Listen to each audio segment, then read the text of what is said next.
MOU antara Koperasi Warga Institut Koperasi Malaysia dan juga Nektar Konsortium Sdn Bhd ini adalah untuk menyokong program-program yang dilaksanakan oleh pihak IKMA itu sendiri, Institut Koperasi Malaysia. Jadi sebagai badan yang menyedia latihan kepada gerakan koperasi, sememangnya IKMA memerlukan rakan strategi dan juga rakan teknologi. Sebab itulah IKMA kita mula mengorak langkah ke depan dan cuba untuk melengkapkan diri kita sebagai rakan strategi. Dan oleh itu juga kita memerlukan rakan-rakan lain yang menyokong kepada IKMA itu sendiri. Sebab itulah kita apabila kita berjumpa dengan Nektar, kita berbincang macam mana untuk memperkasakan IKMA dan seterusnya IKMA, hasrat MOU itu timbul. Jadi dalam konteks MOU ini kita memberi tumpuan kepada macam mana program bimbingan dan juga khidmat nasihat yang boleh dilaksanakan secara bersama. Yang keduanya macam mana kita meningkatkan dari segi sumbangan koperasi itu sendiri kepada sektor-sektor yang ekonomi ini yang bernilai tinggi. Contohnya termasuklah sektor orang kata pertanian dan juga peladangan. Dan hari ini apabila kita menterai MOU ini, sebenarnya kita dah memulakan proses awal lagi untuk kita membantu secara pilotnya, secara khususnya 3 buah koperasi untuk kita lengkapkan mereka ini dengan teknologi supaya dapat kita tingkatkan kecekapan pengendalian orang kata perniagaan mereka, pertanian mereka, dan seterusnya kita nak meningkatkan lagi orang kata pendapatan koperasi itu sendirilah tuan. Okey, kalau dari segi pendigitan sebenarnya kita di IKMA sendiri kita telah pun mempunyai pusat teknologi maklumat dan komunikasi yang mana memberi tumpuan kepada awareness dan juga program-program bertingkat, program asas, pertengahan dan lanjutan dalam konteks ICT.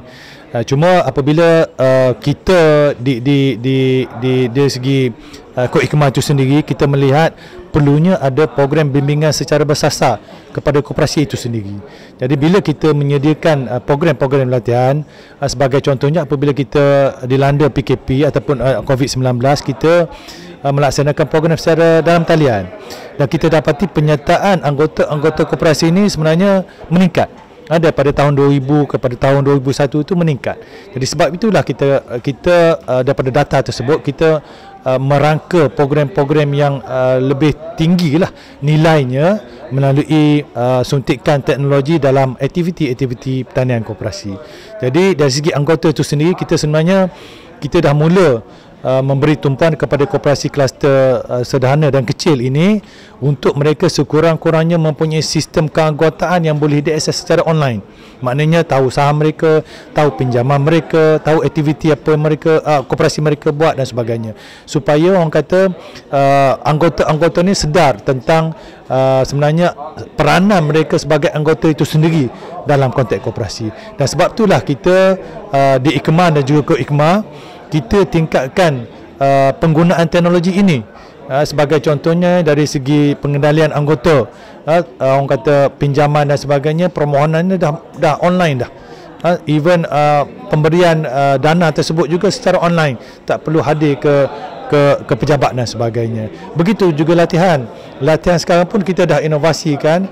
Maknanya kalau katakan ada yang nak pergi fizikal ni, okey ada, kita sediakan, tetapi kita memperbanyakkan program-program secara online ni supaya kita tidak naklah koperasi ni tertinggal lah seperti industri-industri di luar sana. Untuk IKMA itu sendiri, institut kita, laman web kita www.ikma.edu.my.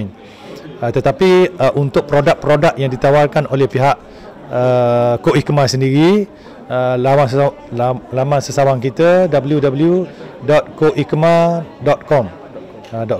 Jadi dekat situ sebenarnya kita sebenarnya menyokong Institut Koperasi Malaysia dalam konteks latihan dan juga bimbingan kepada gerakan koperasi. Betul.